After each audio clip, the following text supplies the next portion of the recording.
व्यवहार होता घीर मान जांच प्रसंग में ओमफेड पक्षर दि जाए स्पष्टीकरण।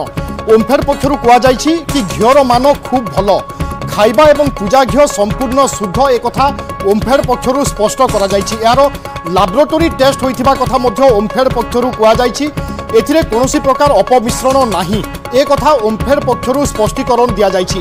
कारण जितेबाला श्रीमंदिर में व्यवहार करा घीर मान जांच पाई विभिन्न महल में दाबी उठीथिला एवं पुरी जिलापाल मध्य कहिथिले कि घीर मान जांच हेबो जो सब घी व्यवहार करा जाउछि तार क्वालिटी कौन अच्छी से संक्रांत में टेस्ट मध्य करा जिवो एक कथा कहिथिले पुरी जिलापाल एवं तापरे परे ओमफेड पक्षर स्पष्टीकरण दि जाइछि एवं कुआ जाइछि घीर मान भल अर्थात कौनसी प्रकार असुविधा नाही बा कौनसी प्रकार अपमिश्रण नाही खाइबा एवं पूजा घी संपूर्ण शुद्ध बोली ओमफेड पक्षर स्पष्ट करा जाइछि। या बाद ओमफेड पक्षर कहुई कि यार लैबोरेटरी टेस्ट मध्य करा जाइछि एथिरे कौनसी प्रकार अपमिश्रण नाही। आउ एपटे पुरी जिलापाल कहिसंती घीर मान जांच हेबो।